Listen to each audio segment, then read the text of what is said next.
pinapakita. Ano sa tingin mong sasabihin ni Coach mamaya sa dugout tungkol dito kay Don Llado? Tingin ko sasabihin niya, yun nga, respetuhin namin kung sino yung nasa loob sa BMeg na kailangan huwag kaming makukontento kung naisap namin ng James at saka yung import nila. Tingnan din namin yung mga local sila para mas maganda itatakbo ng team namin. Okay, thank you very much, Armin. We'll take a short break from this game, and when we return, we'll break down the first half for you. Wash played like a man possessed. Giving the Llamados a dose of their own medicine. Guys, we have to move quicker. We're doing it really slow. That's not our pace. Parang hinebra na rin ngayon yun. Nebel Saida yan, laban ng laban. James Yap all the way to the hoop. Will the mighty Beermen prevail anew? Or the Llamados bounce back? All right, let's go, guys. Let's go. Go, go, go. Good job, baby. Game 2 next. This is halftime of Game 2 of the 2010 PBA Fiesta Conference Semifinals between the San Miguel Beermen and the BMeg Derby 8 Llamados, where the Beermen have managed to erect a pretty formidable lead. 57-45 is our halftime score. Vito Lazatin here along with Jason Webb. And looking back at that first half, major differences in several departments. The rebounding department, the field goal percentage department, but there also seem to be some major differences in the energy department, where the San Miguel Beermen look like they're playing like it's the first game of the season. It seems like it's San Miguel that's actually down 0-1 in this series. They started out strong. They got the lead. They continue to build on that lead. Good thing though, if you're a BMeg fan, is that the BMeg Derby 8 Llamados finally got it going at the latter part of that second quarter, especially with their import finally getting some scoring done. Now, in case you just joined us, probably the best way to summarize for you what happened in the first half is to check back in on the webpage. Well, you talked about for the Llamados to be successful, they had to keep the score low. Hasn't been the case. You can't allow San Miguel to have 57 points on the board. They're going to have to be totally above 100 that way. If you're a defensive team, you're looking at about the mid-80s to be successful.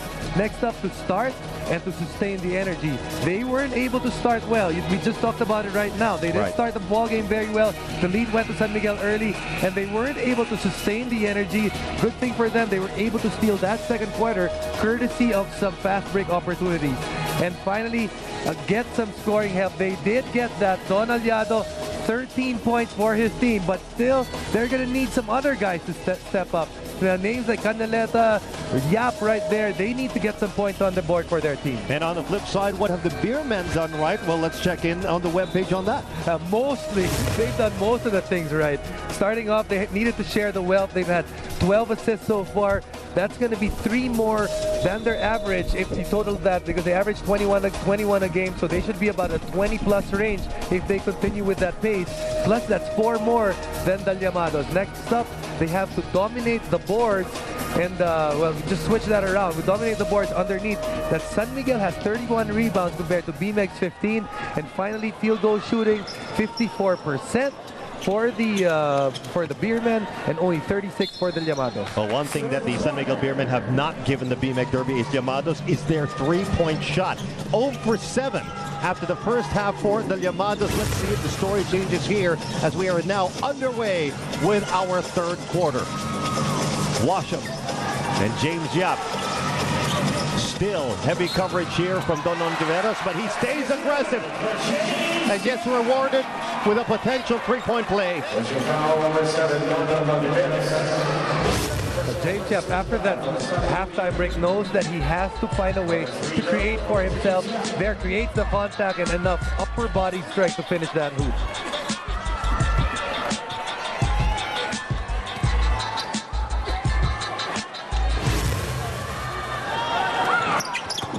And James Yap calmly adding a quick 3 points, quick 3 points rather for the BMeg Derby 8 Llamados at the start of the third. It's back to a single-digit ball game. And that's going to be a turnover against San Miguel.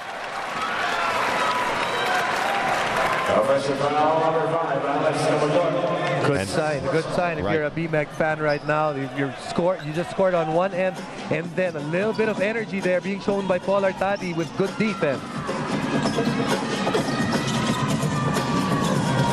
Artadi over to Washam. Yap down to Rivas. And a soft two by Rafi Rivas, his first of the ball game. If you're the Llamados, you know that a double is coming, especially if your key guys get the basketball. But it's finding the guys after the double that can score. And Rafi Rivas put himself near the basket in a position where he could score. Out to Washington. He's short from the outside. And that's going to be an offensive foul. 2 straight turnovers against the Beermen.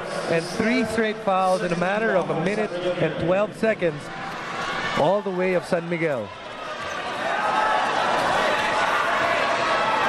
Coach Ryan Gregorio probably feeling the momentum shift here for his side. San Miguel led by as much as 18 in this ball game.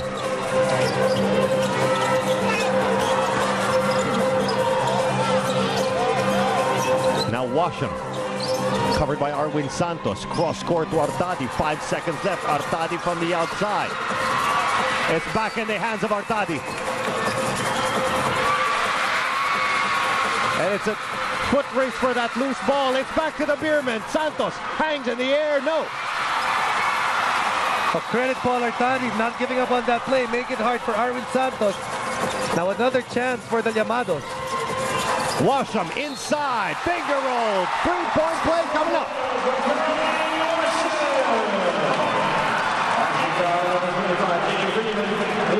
What a burst of energy we've seen here by the BMeg Derby H Llamados.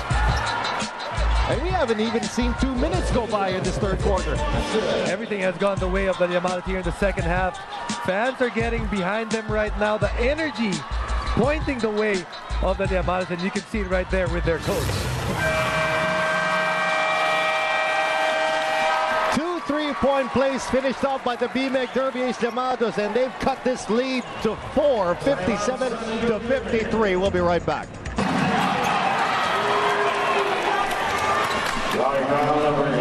Back to third quarter action here at the Araneta Coliseum. Foul given up by Paul Artadi as the San Miguel Beermen try to end this run that have held the BMeg Derby H Llamados get themselves within 4. Down low to Washington, and that's a slam. San Miguel forced to call an early timeout, but then making use of that timeout well because they were able to set up another good shot out of that timeout.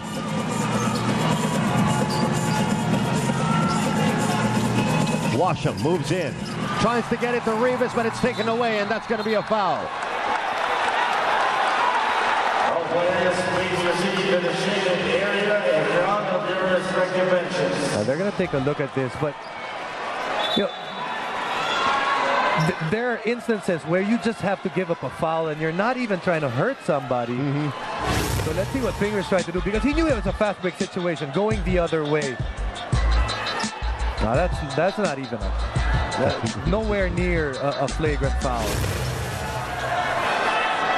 Can't be an advantage foul because there were players across anyway.